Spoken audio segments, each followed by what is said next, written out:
I'm Jay, 32 years old, and I still remember the day my parents handed over our $900,000 family home to my sister Ashley without a second thought. 5 generations of memories, gone with a signature. When they announced it at dinner, everyone waited for my explosion of anger. Instead, I just smiled. What they didn't know was that my smile wasn't acceptance. It was the beginning of a plan already in motion. Before I tell you how I turned this betrayal around, let me know where you're watching from, and hit subscribe if you want more real stories about family justice and standing up for yourself. My family always seemed normal from the outside. My father, Richard, was a high school physics teacher who loved explaining how the world worked to anyone who would listen. My mother, Deborah, taught 4th grade at the local elementary school, with a patience that made her beloved by students and parents alike. Together they raised Ashley and me in our beautiful colonial-style home in a quiet suburb just outside of Boston. This wasn't just any house. My grandfather built it with his own hands in the 1950s, pouring his heart into every detail from the hand-carved banister to the stone fireplace in the living room. He passed it down to my father, with the understanding it would continue moving through generations. The house had seen 5 decades of Christmases, birthdays, and family gatherings. Beyond its emotional value, the neighborhood had developed around it, turning what was once a modest family home into a property worth nearly $1 million.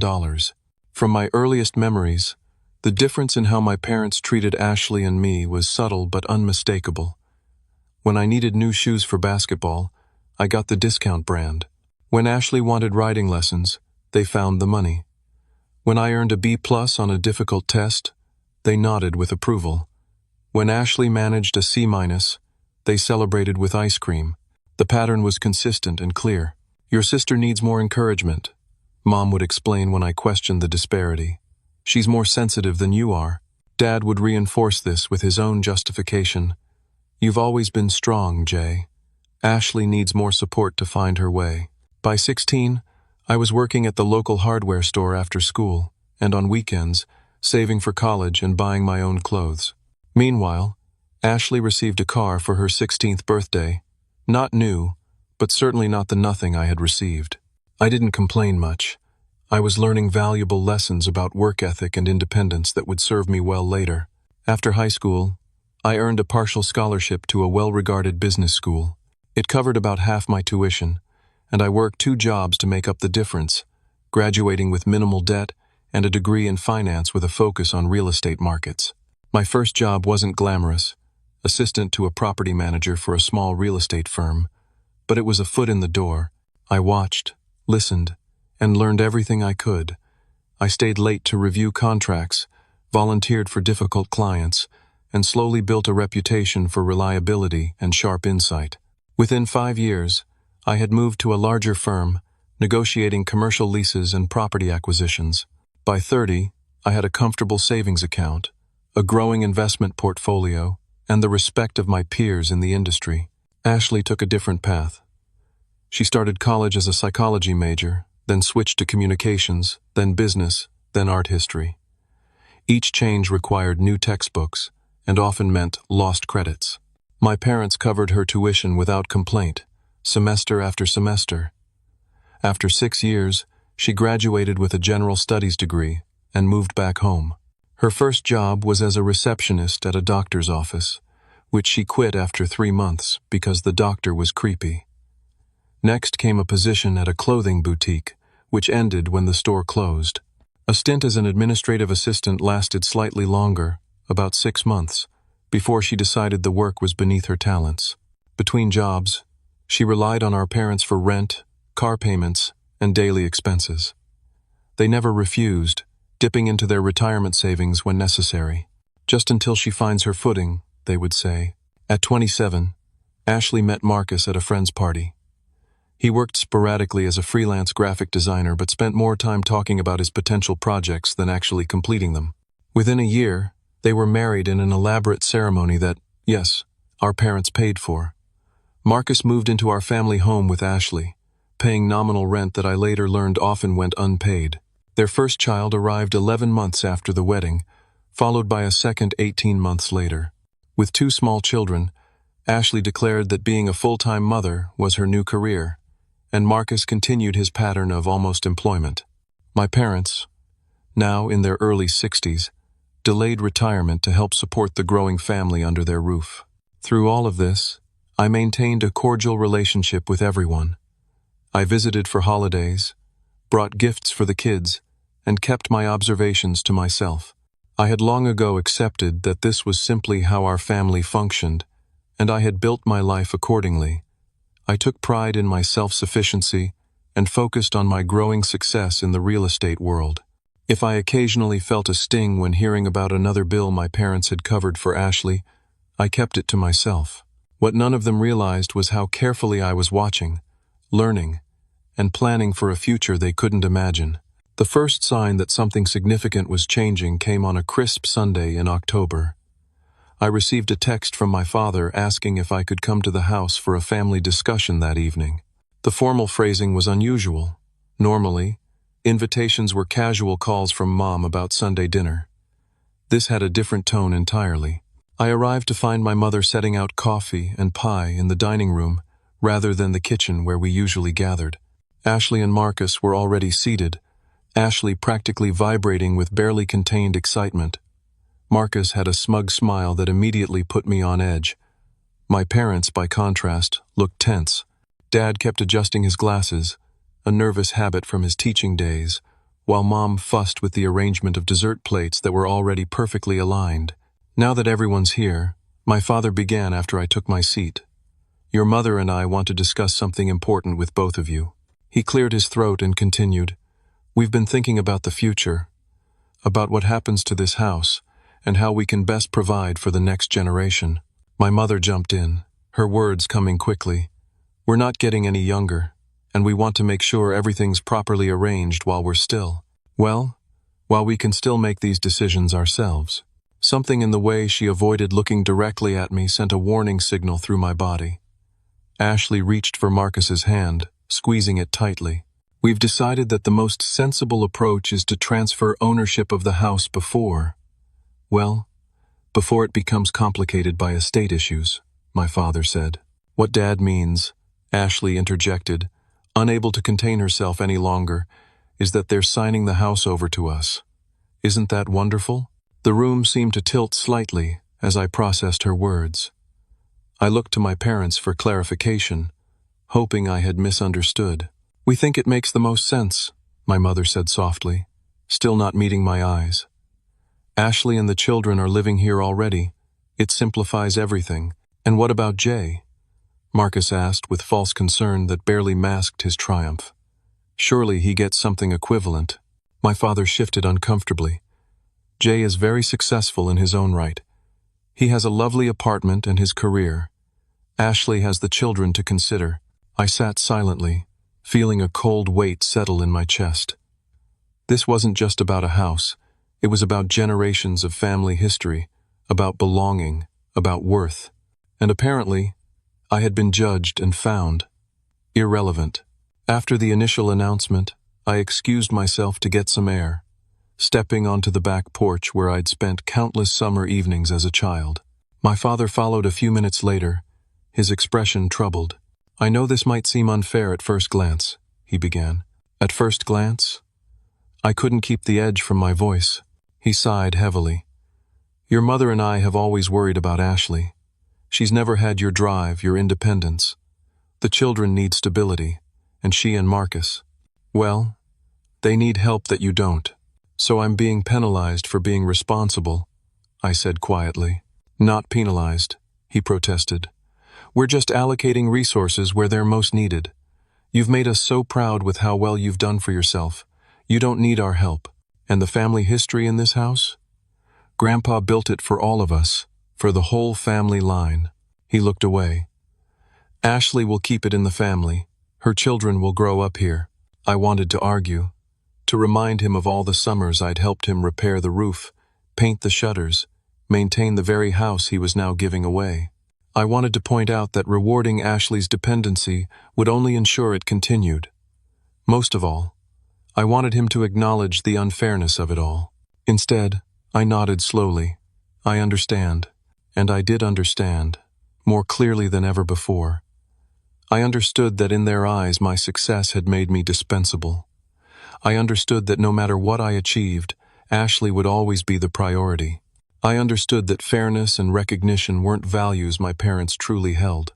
Most importantly, I understood that it was time to take control of the narrative myself. That night, driving back to my apartment, I felt the initial shock giving way to a complex mix of emotions. The hurt was profound, not just from the loss of the house, but from the casual way they had dismissed my place in the family's future. There was anger, too, bubbling beneath the surface, threatening to erupt into words I might regret. But as I drove, another feeling began to emerge. It wasn't acceptance, as my parents might have hoped. It was determination. I was a professional in real estate development, after all. I understood property values, market trends, and strategic investments better than anyone in my family. If they were going to make business decisions, perhaps it was time I did the same. By the time I reached my apartment, the first outlines of a plan were taking shape in my mind. I wouldn't fight their decision directly. I wouldn't plead or argue for what should have been rightfully shared. Instead, I would use the very skills I'd developed without their support to create a solution they hadn't anticipated. I poured myself a glass of scotch and opened my laptop. It was time to research the current development plans for the neighborhood around my childhood home. The quiet glow of my laptop illuminated my living room as I began researching property values around my parents' neighborhood. What I discovered surprised even me. While the area had always been respectable, recent zoning changes had opened the door for significant development. 3 blocks away, permits had been filed for a luxury condominium complex. The city council had approved plans for improving the nearby park. A boutique shopping center was in early development stages just a mile down the main road. These changes hadn't yet affected property values. They were still in the planning stages, not widely publicized. But as someone in the industry, I recognized the pattern. In 18 to 24 months, property values would likely increase by 40 to 60%, possibly more. The $900,000 family home could easily be worth $1.5 million, perhaps even $2 million. I wondered if Ashley or my parents had any idea about these developments. Given their reaction to the current value, I doubted they understood what was coming. They were giving away much more than they realized. The next morning, I called in sick to work for the first time in years. Instead of going to the office, I drove to the construction site of the new condominium complex. The foreman directed me to the on-site trailer, serving as a temporary office, where I introduced myself to a man reviewing blueprints. "I'm looking for whoever's in charge of this development," I explained. The man looked up, assessing me with shrewd eyes. "That would be me, Albert Kingsley, Kingsley Development Group. What can I do for you?" Over the next hour, Albert and I discussed the neighborhood's potential. He confirmed my suspicions about the coming boom and seemed impressed by my knowledge of the local real estate market. When I mentioned my family home was just blocks away, his interest visibly increased. "That's prime location," he noted. "Those established properties with character will be gold when our complex is finished. We've actually been trying to acquire more of the surrounding parcels, but most owners don't want to sell. They don't understand what's coming." A thought began to form, not fully developed but intriguing. What if I could help with that? I have connections in the neighborhood. It wasn't exactly true, but it could be. Albert raised an eyebrow. "I'd be very interested in that kind of partnership. Are you looking to make a career change, perhaps?" I smiled. Maybe not a change so much as an evolution. By the end of our meeting, we had exchanged contact information and arranged to meet again later that week. As I walked back to my car, my mind was racing with possibilities. I had entered that trailer looking for information, but I was leaving with the beginnings of an opportunity. That evening, I made another crucial decision. I contacted a mortgage broker I had worked with professionally and inquired about my financing options. My credit was excellent, and I had a substantial amount saved for a down payment on a property of my own. Within days, I had pre-approval for a loan that would allow me to purchase one of the luxury units in Albert's new development. Not the largest, but a respectable 2-bedroom with high-end finishes. My next step was more delicate. Using industry contacts and research tools not available to the general public, I began identifying property owners in the blocks surrounding my family home. Many were longtime residents like my parents, people who had lived there for decades. Others were more recent arrivals, who had recognized the neighborhood's potential before most. I created a detailed map, noting ownership, approximate property values, and any relevant details I could gather. With this information in hand, I registered a new LLC, Legacy Investment Group. The name was intentional, a small, private acknowledgement of what had been taken from me. Through this entity, I began making discreet inquiries about purchasing properties in the neighborhood. My approach was careful and methodical. I didn't rush or make obvious moves that might attract attention. For some properties, I simply expressed interest and opened communication channels for future discussions. For others, where owners were already considering selling, I made fair offers slightly above market value, enough to be attractive, but not so high as to seem suspicious.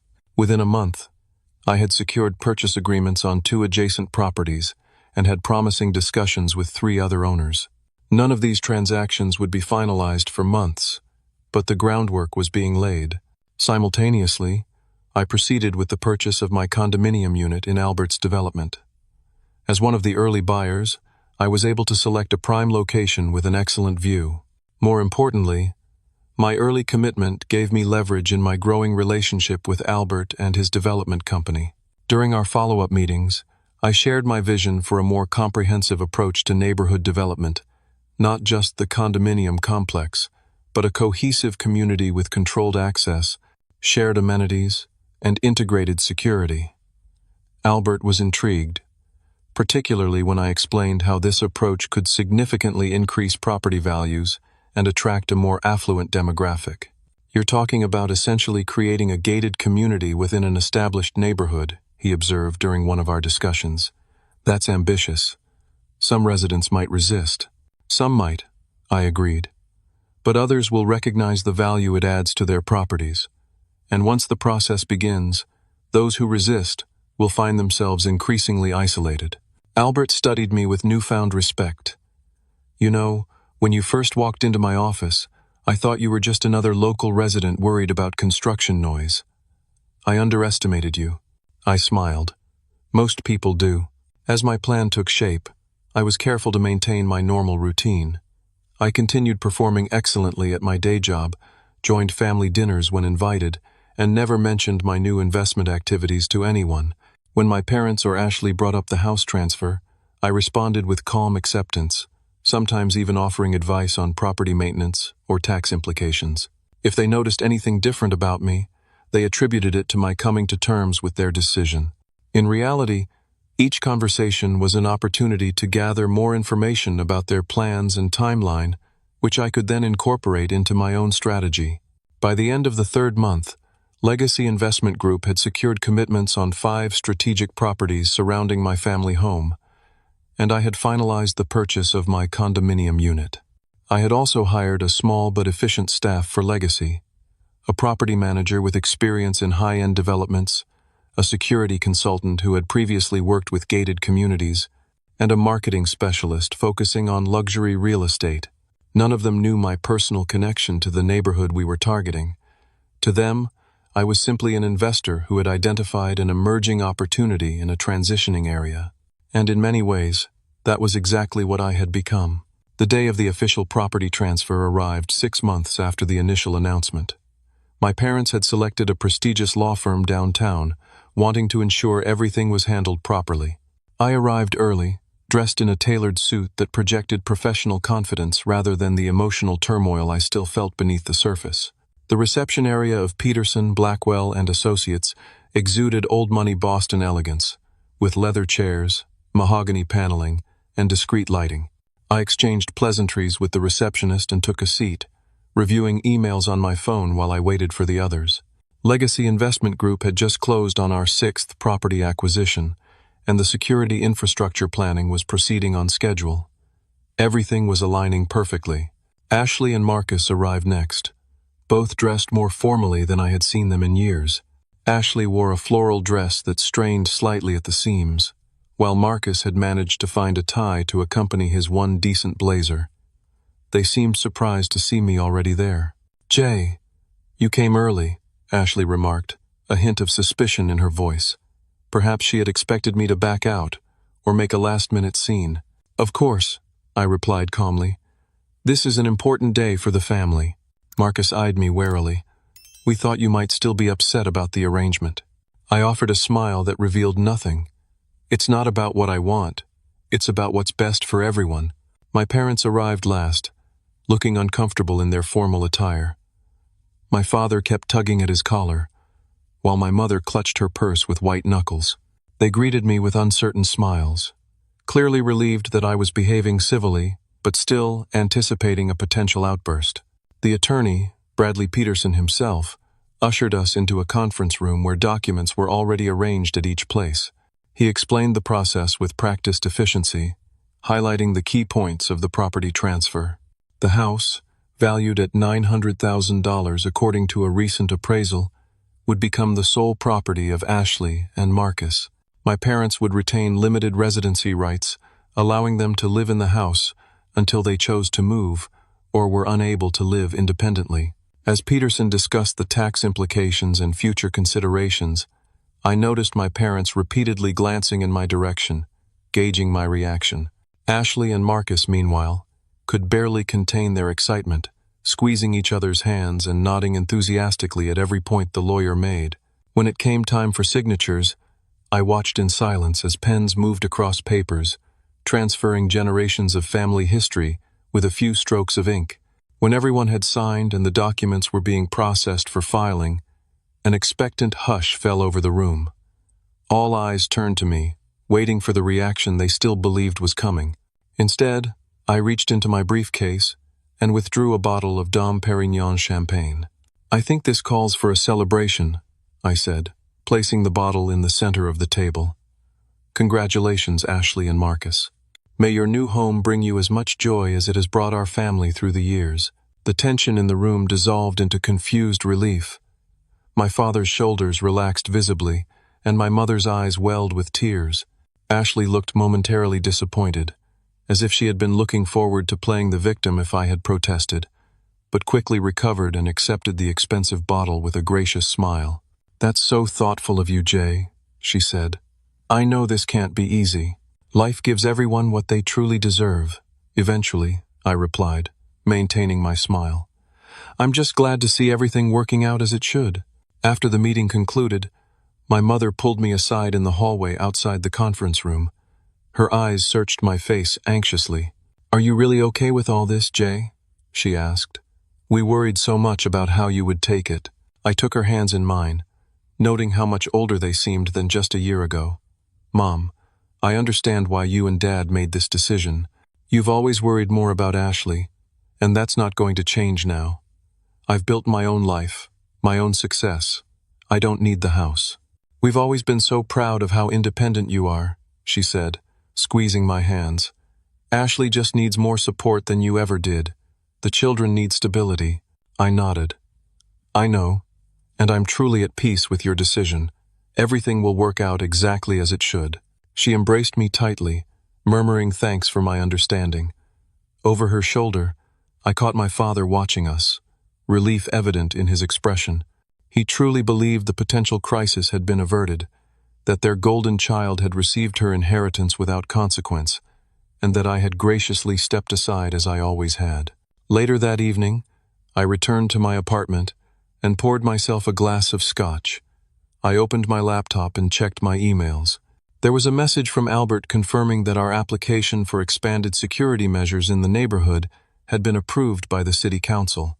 Another from my property manager reporting that renovations on our recently acquired properties were proceeding on schedule. A third from the security consultant with proposed protocols for the neighborhood access points. I leaned back in my chair, swirling the amber liquid in my glass. Everything was proceeding according to plan. In approximately 3 months, the first phase of our neighborhood enhancement program would begin. By then, Legacy Investment Group would control nearly 70% of the properties surrounding my parents' house, now Ashley's house. The feeling washing over me wasn't exactly satisfaction, and certainly not revenge. It was something more complex, the calm certainty of knowing that actions have consequences, and that those consequences were now inevitable.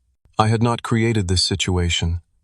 I had simply recognized its potential and positioned myself accordingly. I raised my glass in a silent toast to the future that none of them could yet see coming, but which I had carefully engineered. The chess pieces were all in position. Now it was simply a matter of waiting for the game to play out. Exactly 32 days after the property transfer was finalized, Legacy Investment Group issued its first press release. The announcement was strategically timed and carefully worded, revealing plans for the Enclave, a premium residential community incorporating the existing neighborhood structure with significant upgrades to security, landscaping, and community amenities. The local paper ran a modest article about the development, noting the substantial investment being made in what had previously been considered a pleasant but unremarkable neighborhood. What the article didn't mention, because no one had made the connection, was that the Enclave would effectively surround and incorporate the property recently transferred to Ashley and Marcus. 3 days after the announcement, Ashley called me, her voice bubbling with excitement. "Jay, have you heard about this new development in our neighborhood? The Enclave or something? The neighbors are all talking about it. They say property values might double in the next year." I maintained a carefully neutral tone. "I think I saw something about that. Sounds like a good thing for homeowners in the area." "It's amazing timing," she continued. "Mom and Dad just gave us the house, and now it might be worth way more than we thought.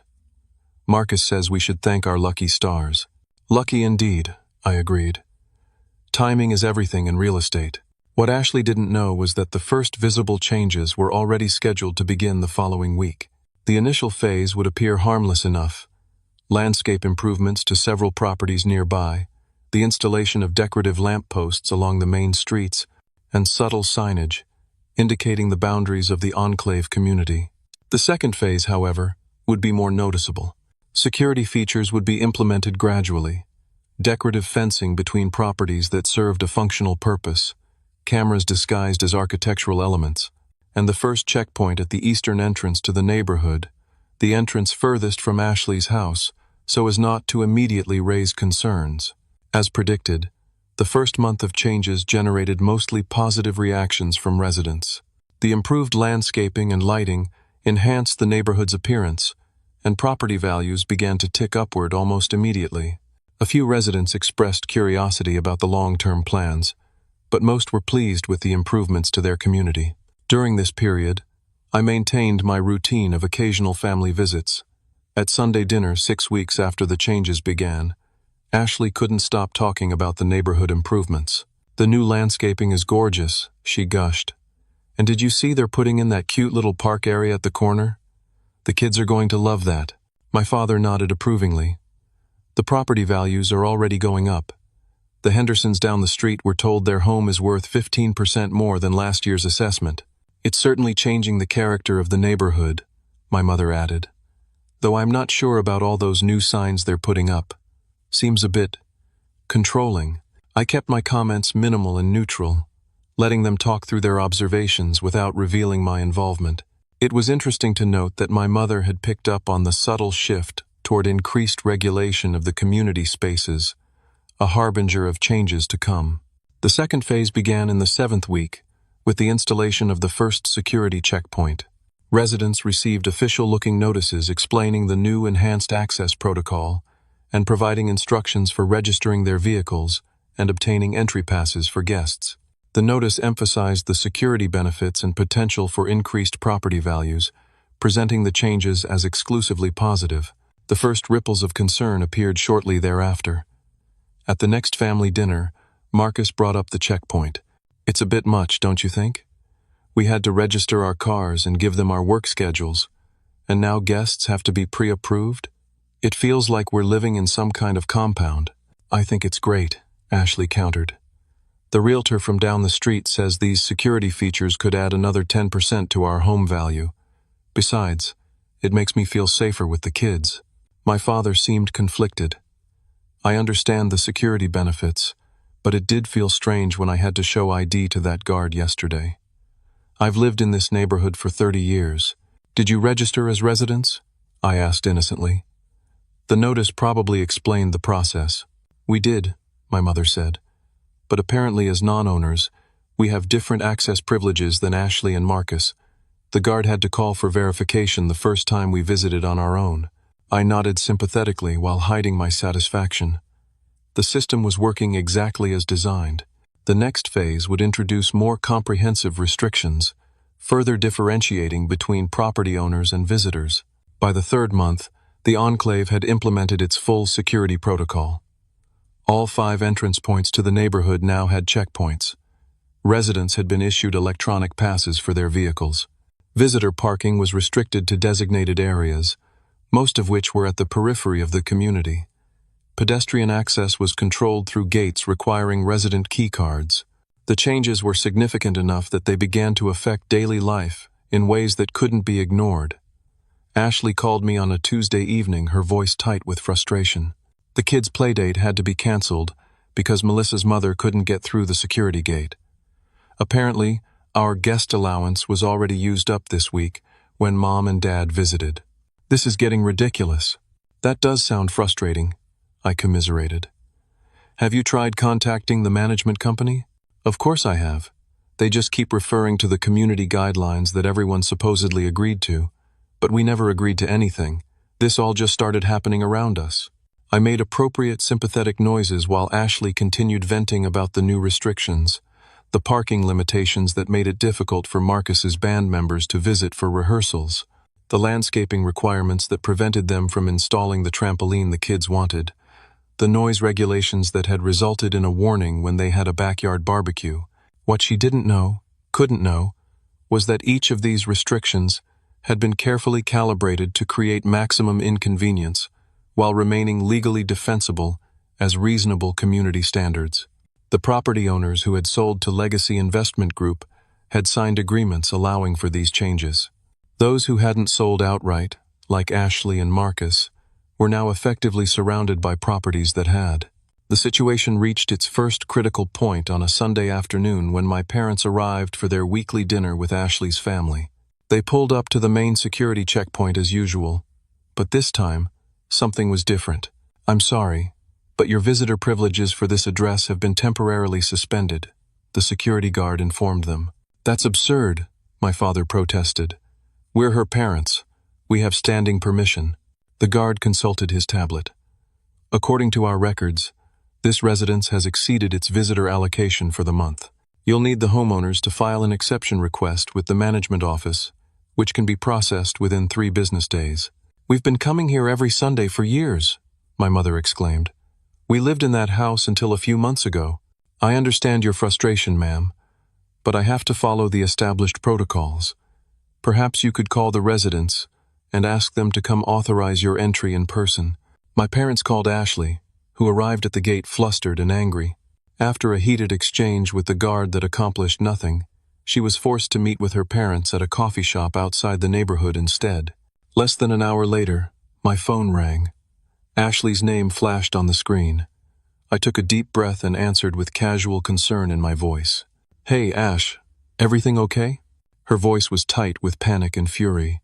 "No, everything is not okay. Mom and Dad were blocked from visiting their own home. Some security guard treated them like criminals. This whole enclave thing is out of control.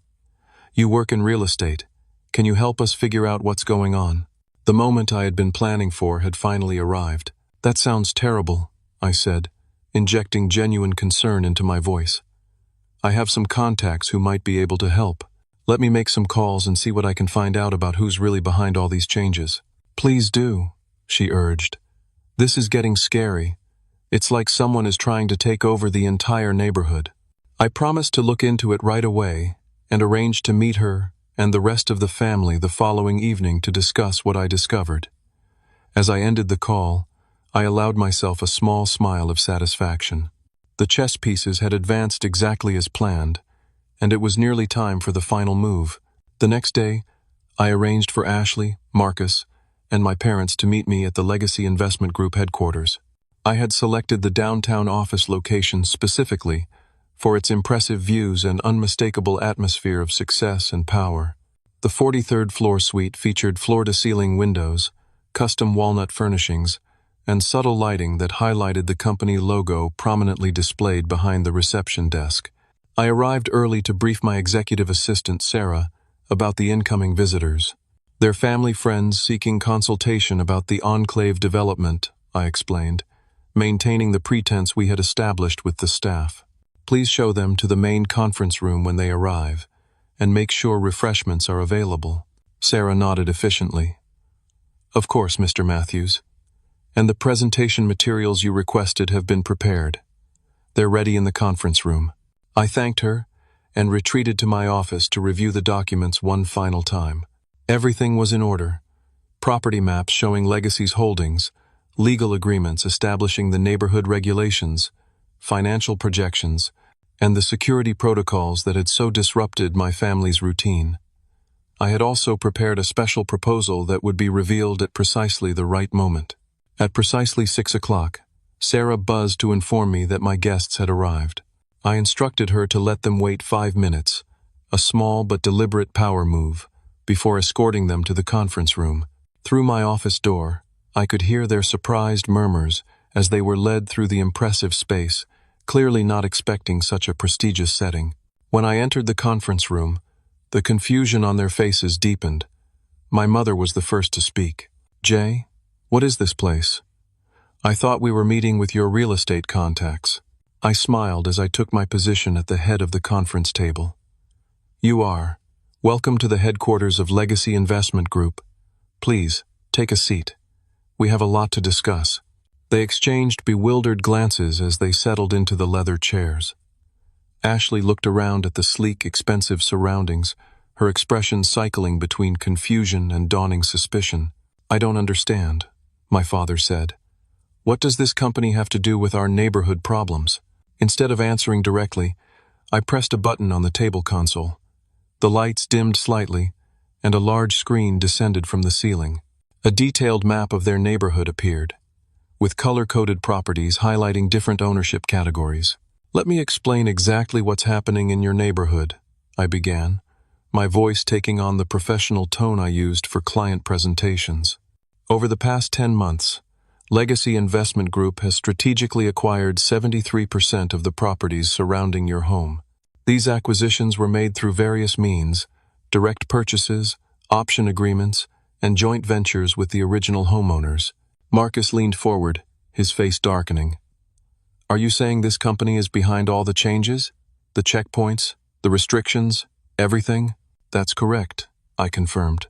Legacy has implemented a comprehensive community enhancement program designed to significantly increase property values while creating an exclusive, secure environment for residents. "But that's exactly what's causing all our problems," Ashley exclaimed. "The security guards, the visitor restrictions, the ridiculous rules about everything from parking to lawn ornaments." I nodded. "Those elements are all part of the value proposition for Legacy residents. Exclusivity and security command premium prices in today's market." My mother was watching me intently, the first traces of understanding crossing her face. "Jay, how do you know all this? Why are we meeting at this company's office?" The moment had come. I straightened in my chair and looked each of them in the eye before responding. "Because I founded Legacy Investment Group. I am the president and majority shareholder. Every property acquisition, every security protocol, every restriction that has been implemented was approved by me." The silence that followed was absolute. Ashley's mouth opened and closed without producing sound. Marcus seemed frozen in place. My father removed his glasses and rubbed his eyes, as if trying to clear his vision might change what he was seeing. My mother broke the silence, her voice barely above a whisper. You did this? Created this whole company? Bought all those properties?" "I did," I confirmed. Shortly after learning about the decision to transfer the family home solely to Ashley, I recognized an opportunity. The neighborhood was poised for significant appreciation due to various development projects in the surrounding areas. By controlling the majority of properties and implementing an exclusive community model, I've managed to increase overall values by 42% in just 6 months. "This is about the house, isn't it?" my father said, his voice hollow with realization. "This is your response to our decision." This is a business strategy, I corrected him, one that has proven remarkably successful. The property you signed over to Ashley and Marcus was worth $900,000 at the time. Based on recent appraisals, similar homes within the enclave are now valued at approximately $2.5 million. Ashley gasped. $2.5 million? Our house is worth that much now? Potentially, I said, allowing a cold smile. But there's a complication. I clicked to the next slide, showing a diagram of the security and access infrastructure surrounding their property. You see, while your house is physically located within the enclave, you are not currently legacy residents. Your property exists as an island within our community. Under the current arrangement, you have limited access to amenities, restricted visitor privileges, and no voice in community decisions. Marcus's face flushed with anger. That's why we've been having all these problems. You've been deliberately making our lives difficult. I've been implementing a consistent community standard, I corrected. The same standards that have increased your potential property value by over $1.5 million. My father was shaking his head slowly, his expression a mixture of disbelief and dawning horror. Jay, why would you do this? Creating this elaborate scheme just because you were upset about the house. I leaned forward, abandoning my professional demeanor for a moment. This isn't about being upset. This is about recognizing value and opportunity. Something I learned to do very early in life, when I realized I couldn't count on family support. My mother flinched as if I'd slapped her. We always supported you. You supported my independence, I countered. You pushed me to stand on my own because I was the strong one, while making excuses for Ashley at every turn. So yes, I became strong. I became independent. I learned to recognize opportunities and capitalize on them. That's exactly what I've done here. Ashley's shock was giving way to indignation. So this is revenge? Making it impossible for us to enjoy our home? Blocking Mom and Dad from visiting? All because you're jealous that they gave me the house? This isn't revenge, I said calmly. This is business. And now, we have a business proposition to discuss. I distributed folders containing my proposal to each of them. As they opened the documents, I continued my presentation. Legacy Investment Group is prepared to purchase your property for $2 million cash. This represents a significant premium over even the enhanced valuation, with no real estate commissions or closing costs deducted. You would be able to purchase a comparable or superior home outside the enclave and still have substantial funds remaining for other purposes. Marcus's eyes widened at the figure. $2 million? Just to buy back the house that was already in the family? The alternative, I continued as if he hadn't spoken, is to continue as you are, a non-member property surrounded by legacy holdings, subject to the access restrictions and community guidelines that have been causing you such frustration. I should note that Phase 3 of our development plan will include additional amenities that will only be available to legacy residents, further isolating non-member properties. This is blackmail, my father said quietly. This is negotiation, I corrected. I'm offering substantially more than market value for the property. The only condition is that the funds must be used responsibly. What does that mean? Ashley demanded. I turned to her directly. It means that before the funds are released, you will need to secure legitimate employment and demonstrate the ability to maintain it for at least 6 months. Marcus will need to do the same. The funds will be held in trust until these conditions are met, with reasonable living expenses provided in the interim. You can't dictate how we live our lives, Ashley protested. I'm not. I'm establishing conditions for a business transaction. You're free to reject the offer and maintain your current situation.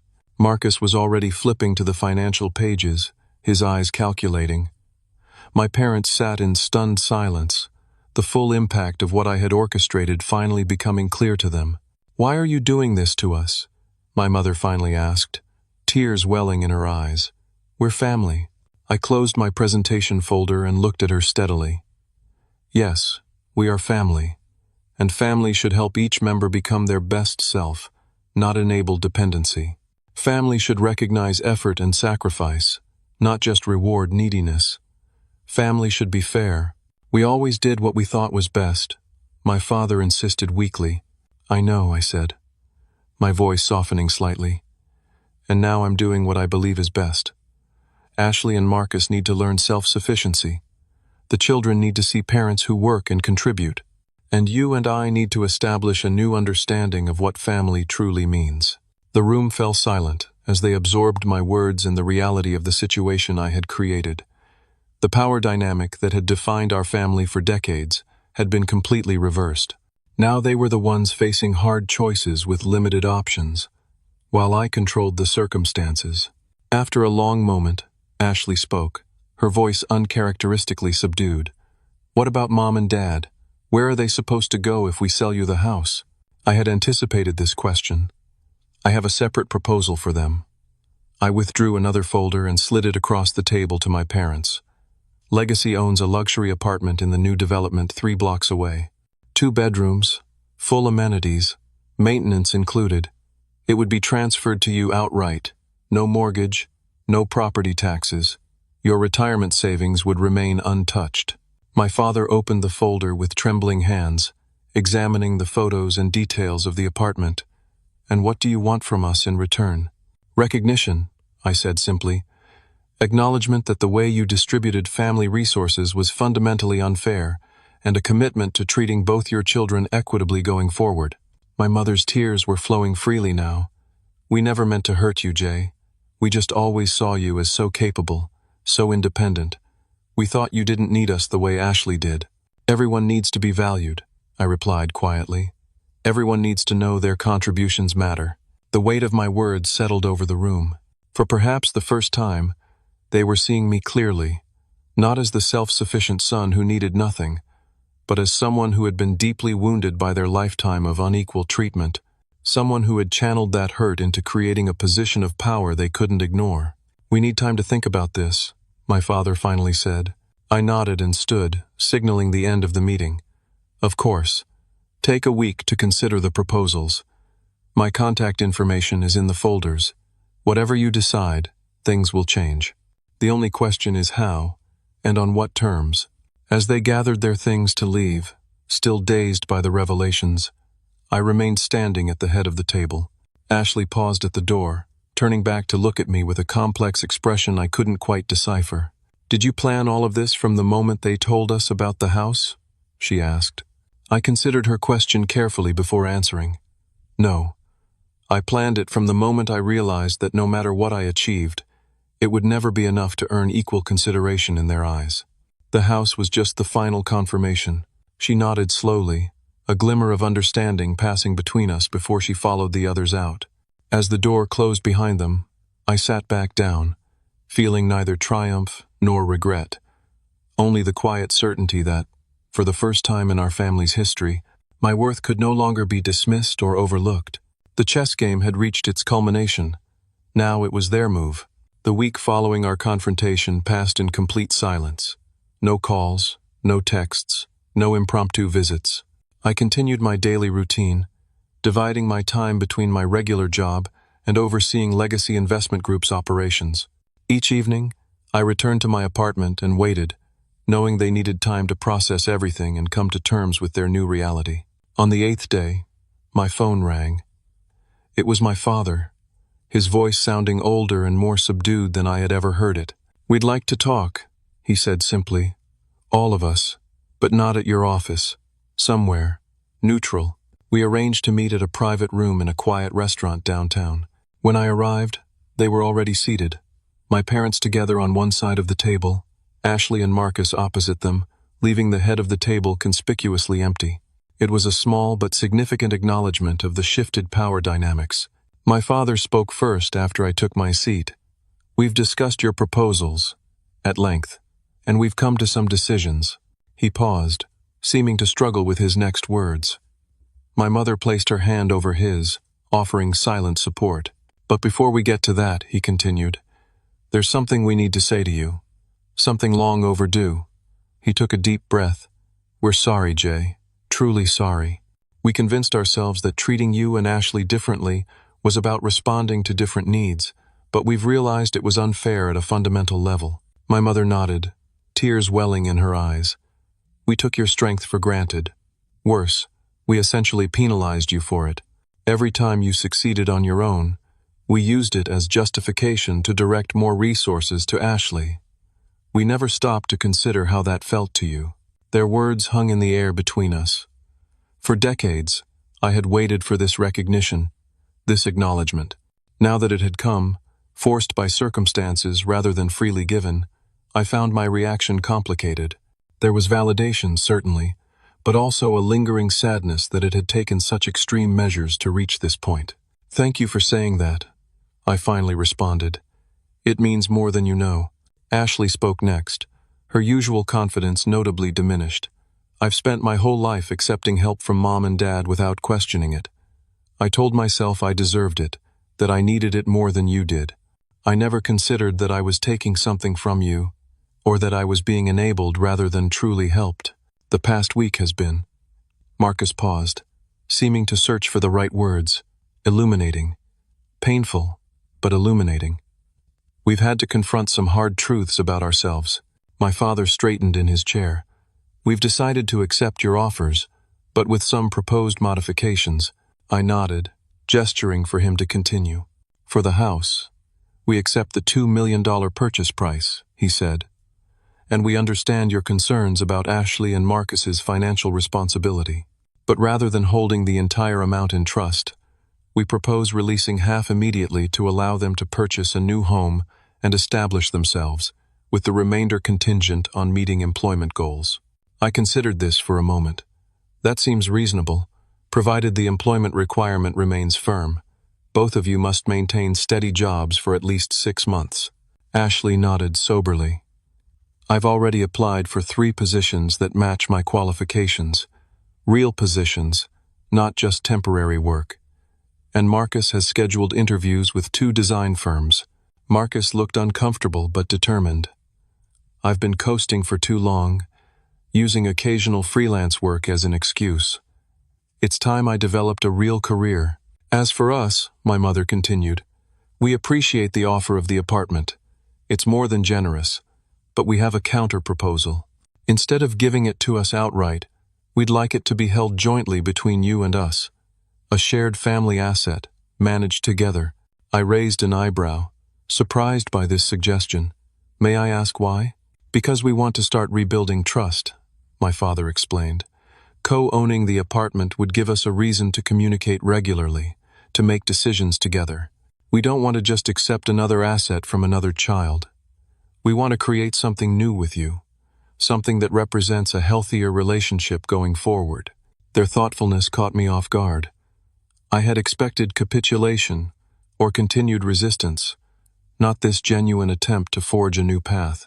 "I think that could work," I agreed. "We could set up a formal co-ownership agreement with defined responsibilities and decision-making protocols."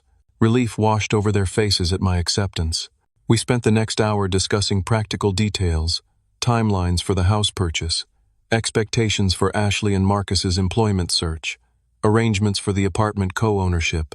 Throughout the conversation, there was a new tone of respectful consideration that had been absent from our family dynamics for as long as I could remember. As we prepared to leave, Ashley asked if she could speak with me privately. We stepped outside together, while the others settled the bill.